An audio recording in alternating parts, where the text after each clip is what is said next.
All right, welcome today to the last installment of the Asian American and Native Hawaiian Pacific Islander Speaker Showcase. It's been a great day. Thank you for everyone who's joined along here. And this will be our final presentation for the day. All right, here we go. So in this case, our next speaker, she's going to remap your mindset. She's going to reshape your future. She's going to help you rewrite your story to unleash your full potential. She takes those who are stuck and inspire them to use burnout as a catalyst for change. Her engagements give people hope and confidence that they have healing power. She presents a three-sphere integrated model of awareness to remap thoughts for success and health. Please, let's welcome Megan Nebazik. Thanks. Thanks, John. That was an enthusiastic introduction. I appreciate that. My name is Megan Novazik. I'm founder and CEO of withinleader.com. I'm a nurse for over 30 years. I've been a healthcare executive for over half that time. And like many healthcare professionals, after COVID, I found myself burned out. Like many other healthcare professionals, we don't really think we need help. And so we don't really know how to identify burnout as it's happening until some sort of health crisis is at hand. And I have seen many nurses leave the profession altogether. 70% of nurses report burnout. 33% of new nurses entering the field leave within the first 2 years. So we have a crisis on our hands with healthcare right now, and it's burnout. So I So wanted Megan, and to, let's do me a favor. Go ahead and now you can share your slides one more time for us. okay. And then continue on here. Yeah, burnout. Again, my mom was a nurse, so I Uh, know intimately about nurse burnout. yes, you do. Here we go. We see them coming up. All right. There we go. Perfect. There you go. Thank you so much. Yeah, so what I discovered was everybody says they're trying to promote wellness programs, and those are great, but I feel like those are just on the surface. We've been fed more pizza since COVID and given water bottles and Fitbits and told to walk 10,000 steps. The average nurse walks about 3 miles a day already. I don't think steps and water are our issue. And that wasn't helping me at all. So I had to get to the root of it. And it was addressing the uncomfortable truth. So, um, and it all starts from within. Within is where we begin. And what I realized was that there are some core addictions fueled by stories that we tell ourselves below the subconscious that are on a constant loop. And there's simple stories that probably started when we were young that just got hardwired in, and we didn't even realize we were listening to those stories. And those stories lead to addictions of people pleasing, perfectionism, and approval seeking. And so for me, those were the core of where my burnout started. Burnout wasn't it wasn't the root problem. It was a symptom of an underlying problem. And many of us in healthcare, we go into healthcare to help people, to serve, because that's our nature, is to serve and help people. But we have to learn how to do it in a healthy way. So I started unpacking those stories for myself, and I categorized them because, like nurses, we're really good at compartmentalizing. And so I created three different areas to focus on. So thoughts, habits, and health, and they're all integrated, but they're all the key to moving through burnout, using burnout as a catalyst for change and ultimately healing. So my goal is to retain talented leaders in healthcare and inspire up and coming leaders and preventing them from leaving the industry. So the first thing I looked at was those stories underneath those addictions that were running through the subconscious that didn't even become aware of them until there was a crisis at hand. And kind of like the sinkhole theory, you don't really know you have a problem until you have a problem. And that's kind of like the stories we tell ourselves as well. So I looked at stories in three main areas. The stories we tell ourselves, which are a little bit easier to identify, the stories we tell about others, and one of the core evidence-based reasons for burnout is boundaries. So, the stories we tell ourselves about people. So, everyone knows the law of attraction, that you get what you give and you give what you get, and you're going to get more of what you give. So, the stories we tell ourselves about people is the kind of people we're going to attract into our lives. And so, from a nursing perspective, if we are frustrated, exhausted, tired, and have nothing left to give, we're going to see people as depleting, angry, grouchy, not trustworthy. And when we are seeing things through the lens of a generous mindset that everyone is inherently good and very few people are truly out for evil intentions, that then we start seeing the good in people, and then we start healing and good people come into our lives. And so I use this picture. It's about two different paradigms. You can either see the old lady with the hood on, with the frown on her face, and see people as bitter and old and narrow-minded mindset with and cranky. Or there's a young woman in the picture who's looking off into the distance wearing a hat with a feather. So it's all about what lens we look through, and what story we tell ourselves about other people is going to shape the experience we have with people and the energy we're going to bring to the table. And as a nurse at the bedside, the energy we bring to our patients is truly healing or not. So the next set of stories are easier to see because I think we all know the things we don't like about ourselves, and those start early on when we are kids. Maybe we were bullied, maybe somebody thought we were fat, and maybe somebody didn't want to play with us, and we take these little snips of like history and embed them into our subconscious and create this story that we choose to believe for the rest of our life. So, stories we tell about ourselves: I'm too tall, I'm too fat, my feet are too big, my hair is too straight, my nose is too long. All those are stories we tell ourselves, and half the time we don't even know that's what we're telling ourselves when we look in the mirror. I was one who thought affirmations were silly. They weren't powerful. They didn't have a healing effect. Um, but I was so worn down with burnout. I was willing to try something. And quite frankly, I didn't have any extra energy to spend on anything. And affirmations was an easy place to start. So I used affirmations to unwind, and I started with the stories of myself because those were the easiest to identify.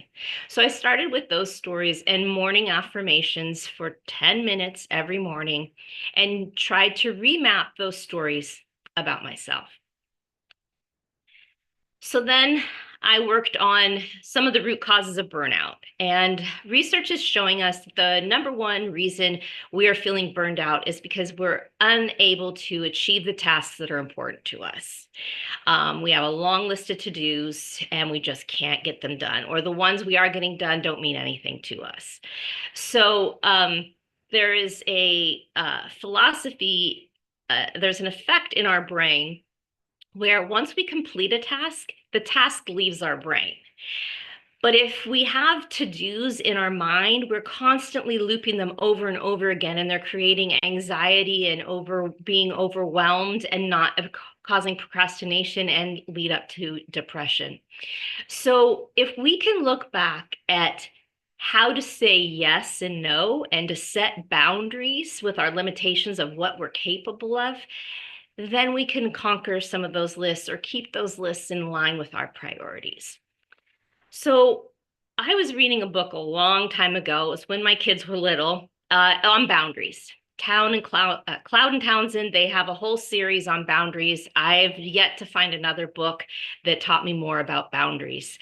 And so when I was reading those books, and those principles made so much sense to me, I thought my kids need to learn how to set boundaries, and they need to have the permission to say no, or at least determine whether they're saying yes and if it's a good yes. So I asked my kids, before you say yes, I want you to think about it and let me know if your yes is going to be a gift or if it's going to be a bomb.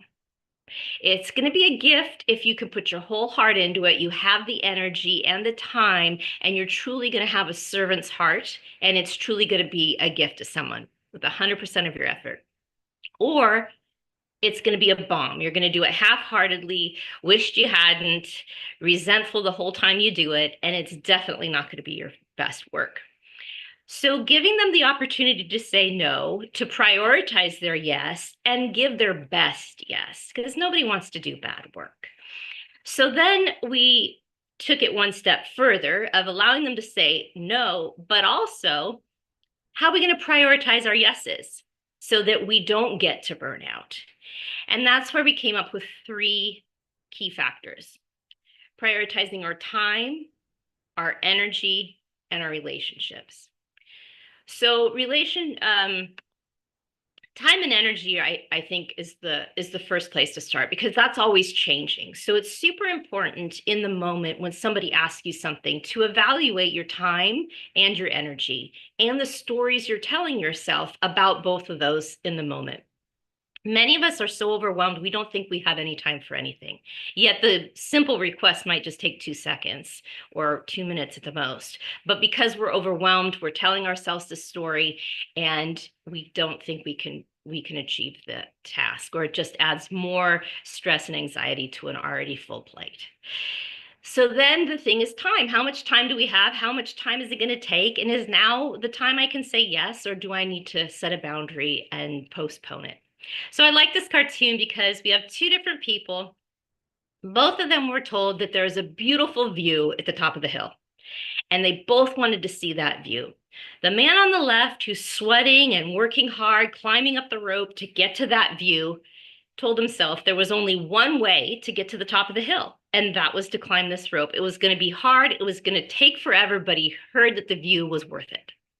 The second guy, who's already at the vista, who's been looking at the view, eating his lunch, selling tickets to more people coming up and down the hill, and he's like, "There's got to be an easier way." Asked a bunch of people, found a path on the backside of the hill, marched on up, planted himself there, enjoyed the view, and set up shop. So, how we tell our stories around time and energy impact our boundaries as well. So the last aspect of boundaries are relationships. So when we start telling ourselves things like we should do this, or their family, we're obligated to see them at this time or do things with them or events, we are telling ourselves stories about how our energy should be spent with relationships. And so we really want to spend our time with people that build us up, that challenge us to be our best, and help us reach our highest potential. And you really know for sure when you're with the right people is because of how you feel and how they make you feel when you're together. So again, preventing burnout by examining our stories and prioritizing our yeses based on our relationships, our relationships, our energy, and our time. So health and habits go together. Um, Habits make up 40 to 45% of what we do without even thinking. And health and habits, we know bad physical habits like drinking and smoking lead to bad health. Well, there's thought and emotional habits that lead to the same thing as well. So all those kind of tie together. Today, I wanted to focus mostly on the stories on the subconscious that are leading us to addictions that we don't even know about. And so that's the main place I started. And that's when I felt like I was making movement and healing through burnout. And now I use burnout as a catalyst for change for myself. I'm a consultant and professional coach, and my hope is to retain talented leaders in our healthcare system and make our system whole and keep our nurses healthy. So if you want more information, or if you want more information about burnout or the roots of burnout, feel free to reach out to me. If you want references and research around the best practices around burnout, please connect with me and I'm happy to share all my references. Thank you. Outstanding. Let's give a round of applause to Megan. And Megan, we're going to also put up this QR code for people who want to connect with you more. We have our own little system here. So again, if you have that, you can uh, take out your phone, scan that QR code if you are seeing it. If you're here with us in the Zoom audience, you can also click the link and give Megan any feedback, ask her any questions, and connect with her there. While they're doing that, Megan, I got a few questions for you. Let's see. Love the talk. I love that talking about habits and health, time, energy, and relationships. Let's see. Here's my first question. What is your favorite affirmation? Oh, that we deserve a life that we love living. Oh, we deserve a life we love living. Yep. Outstanding. Thank you, Megan. All right. So you said, there's are a lot of people now, as we get older, we're going to have more and more occurrences with the healthcare system. So if it's not pizza and Fitbits, what's a tangible welcome item or act of service for someone who'd like to help a nurse? Oh, that's a great. Nurses love chocolate. Um, I it's a known thing. Um, I think a smile goes a long way. Hmm, Nurses see things that we can't unsee. And there's this trick nurses do when they walk down the hallways. They'll keep their head down so they don't have to acknowledge anyone because they might need help. because they got to go somewhere. Yeah. But I think just a smile, um, especially during COVID, that was a huge because we couldn't see people behind masks. So, Oh, well, thank you for that, Megan. I got a chance to be the MC for Georgia Healthcare Associations, which really focuses on long-term care facilities. And I got to be the MC during their award show. And if there was not a more emotional award show, it was after, 2 or 3 years of COVID, and really the first time that many of these people got acknowledged yeah. for the amount of not just work, but overwork that had to be done at that time. Marie also shared in a chat, she said, "This is so important. Thank you for the empowering people to self-affirm." Mm. My next question to you is, what's a boundary someone has asked you for that you appreciated? Oh, I love that. I think I had a great boss once who I was interviewing with him. It was a succession planning, and he had been a nurse probably longer than I had been alive. And I was a young mom at the time and feeling really torn between, my career and being a mom. And he asked me something about priorities, and I said, my number one priority is being a mom, hands down. And I kind of said it with a little bit of, reserve. And after the interview was over, he said, if you hadn't have said that, I wouldn't have picked you.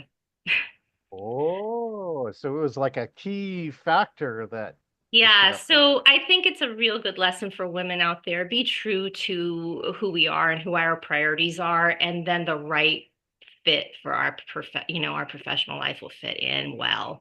Um, Genius. Well, here I have this other story to add. As a volunteer, recently I was the producer at our last story standing. We had 10 people competing to go on to regionals, and somebody at the last moment asked me to operate a timer that was not specified, in addition to running 4 microphones, 4 cameras, all the lighting, and everything else that was going on. And I told them, no, no. For like multiple reasons. One, it's a competition. Two, it wasn't the official timer that the person in charge said it was. So three, like problems that can happen are that if that timer is not the same as the other timer and a speaker gets disqualified for it, it could be my fault and I don't want that responsibility. So I just gave this very adamant, right, absolute boundary that no, that is not something, and we shouldn't do. And as a nurse, sometimes too, there's a lot of things you shouldn't do at the last minute that are not planned, because a lot of times that's the way problems happen. All right, Lou, I'll give you this last question here too. What's one of your favorite relationships you'd like to give a shout out to? Oh, well, I got to do two.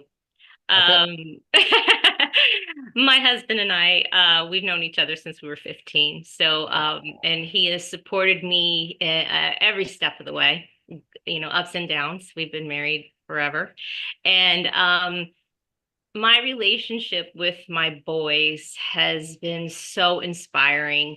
My oldest is an entrepreneur at 21, just sold his first business.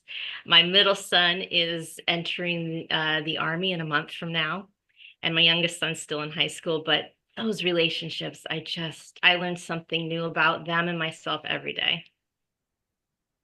excellent. All right. Well, we do have an audience here with us now too. So let's give Megan a round of applause. Thank you so much, Megan. Yeah. And we're going to take a moment here at the end. Many of these people have joined in throughout the day or has been speakers through the day. So again, if you'd like to contribute, please do me a favor, either turn your camera on or unmute. And we'd love to hear you if you have any comments directly for Megan or any one of the 16 speakers. Holy cow, Megan, we've A ran lot. 16 speakers. I've been online since 9 o'clock Pacific Standard Time today. And so let's look forward and see if we have anybody here who can share some comments. All right, Maria's with us. Again, Maria's been with us all day. You have any comments for Megan or the entire program, Marie? Oh, Megan, I just love everything you said. I love that you just speak to burnout, and so many of us are walking around burned out, but also being true to who we are. Because I think there's this idea that at work, well, you have to be loyal to the company or something like that. But I mean, we have to be true to ourselves and our families. And I think a lot of people are learning that the hard way. I'm in the Silicon Valley area, and I was laid off from a company a long time ago, and I'm just seeing a lot of people who thought, well, my company was my family. Your Mhm. company isn't your family. So I just love that, being true to yourself, your family, saying thank you for that. Hmm. Thank you for sharing that. Excellent. Thank you, Marie. Anybody else? I think we have a few other people in our audience here. If you'd like to chime in, you could just unmute. Also turn off your camera. There we go. I think we got uh, one more. Oh, that's Marie. I think that was Marie who muted. You can also chat. Leo, gave a chat here too. It said, "What a powerful day! Grateful for the opportunity to speak, and loved every single one of the speakers that I got to experience today. And for those who didn't get to experience them all, by tomorrow you will have a link to all the recordings that we have. So if you missed anybody, you can go back and check them out today. One of the cool parts here too, it actually uses. We had a session on AI. Zoom's cloud has an AI feature which will allow you to search the entire transcript. So you can look for somebody's name or you can look for one of the keywords. And it also smart chapters all of the other pieces. So often you can fast forward through each of the sessions just to get to the speaker that you wanted to hear from. So thank you for that. If anybody else has a chat, now's the time to do it. So thank you all. Lindsay also said, missed a handful of the speakers today, but the ones I did catch were awesome. Lots of different insights and looking forward to watching the recording. I'll just let you know, this is the second annual version of the speaker showcase, and we're going to do it again next year too. So if you have speakers here who you think should be highlighted here next year, I will chat you also a link to next year's registration form and look forward to a whole day of speakers. We have room for up to 20 plus speakers. And so one of the key points here is to elevate the Asian Pacific Islander speakers around the world and for the viewpoints and the allies and everything else that we have. So again, if you have the opportunity to do that. And so for my friends that are still here with me, why don't we help me do this? You can help me wave goodbye to our virtual audience who's on live stream. We want to say thank you, and we'll see you again next year here on the Asian Thanks. American, Native Thanks, Hawaiian, John. Pacific Islander